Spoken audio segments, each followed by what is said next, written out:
વોલ્ટિલિટી index જ્યારે આટલો વધારે છે આવી સ્થિતિમાં ઓપ્શન્સમાં પ્રીમિયમ પણ સ્વાભાવિક વધારે હોય. ઇવેન્ટ રિસ્ક જેમ જેમ ઓછું થશે તેમ તેમ વિક્સ ઘટશે. આવી સ્થિતિમાં તમારા પ્રીમિયમ જો ઓલરેડી કોઈની પોઝિશન હોય તો એ ઘટવાના છે. આવી સ્થિતિમાં નેક્સ્ટ સિરીઝ જે બેંક નિફ્ટીની હું જોઉં છું તેના પ્રીમિયમ પણ એટલા હાઈ છે. અમુક તો ઇલિક્વિડ પ્રીમિયમ પણ જોવા મળી રહ્યા છે અથવા તો કહો સ્ટ્રાઇક પ્રાઇસ પણ જોવા મળી રહી છે. પુટ સાઇડ હું જોઉં છું પર્ટિક્યુલરલી બહુ નજીકની જ સ્ટ્રાઇક પ્રાઇસમાં મતલબ લિક્વિડિટી નથી.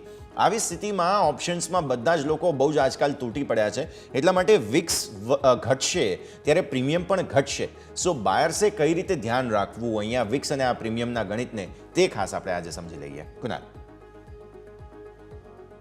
વેલ બંને માટે આપણે વાત કરી લઈએ બાઇંગ અને સેલિંગ માટે.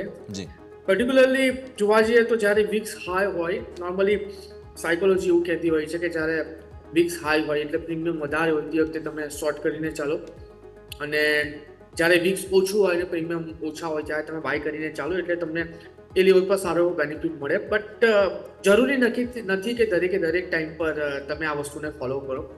હોઈ શકે કે જ્યારે તમે સેલ કરો અને એ ટાઈમ પર જો વિક્સ ફર્ધર ઇન્ક્રીઝ થાય તો તમને ત્યાં અનલિમિટેડ લોસ પણ થતો જોવા મળી શકે છે.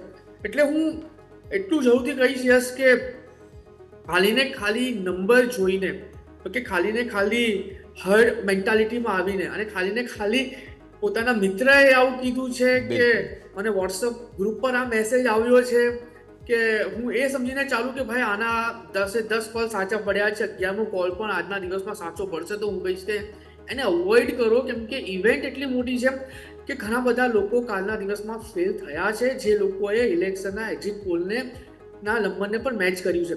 તો હું ખાલી એટલું જ કહીશ કે ખરેખર જો તમારે ટ્રેડિંગ કરવું હોય અને ખરેખર જો તમારે માર્કેટમાંથી અને ઓપ્શન ટ્રેડિંગમાંથી જો પ્રોફિટ કરવું હોય તો please stick with your trading plan અને please you must have your trading strategies. અગર સ્ટ્રેટેજી હશે તમારી પાસે તો ગમે તેવો મોટો ફોલ હશે તમે એમાંથી બચી શકશો અને સારો એવો પ્રોફિટ તમે ઘરે લઈને જઈ શકશો. એટલે કાં તો બીજા બધાને ફોલો કરવા, બ્લાઇન્ડલી ફોલો કરવા કરતાં બેટર છે કે તમે તમારી સ્ટ્રેટેજી પર થોડું ફોકસ કરો. તમે તમારી પાસે એક મેન્ટરને રાખો જે તમને દરેક સ્ટેપ પર ગાઈડ કરે અને તમને એક સારી સ્ટ્રેટેજી બનાવવામાં હેલ્પ કરે. નાઉ યસ, આ મારો પોતાનો પર્સનલ એક્સપિરિયન્સ છે અને મેં ઘણા બધા લોકોને આ વસ્તુ માટે હેલ્પ કરી છે જે લોકોએ કાલના દિવસમાં પણ સક્સેસફુલી પુટ બાઇંગ કરીને ટ્રેડિંગ કરેલું છે.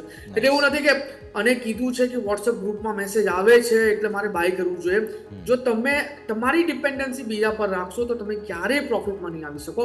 સો vix option, put option, call option જો તમારી સ્ટ્રેટેજી છે તો જ હું તમને સલાહ આપીશ કે તમે એના બેઝ પર ટ્રેડિંગ કરીને ચાલો, નહીં તો જેટલું બને એટલું તમે તમારી જાતને આ વસ્તુથી દૂર રાખો. બિલકુલ. કેમ કે જુઓ આજે એક્સપાયરી છે બેંક નિફ્ટીની. મેં આ સવાલ એટલા માટે પૂછ્યો કારણ કે મારી સામે ઓપ્શન ચેન્જ છે અત્યારે.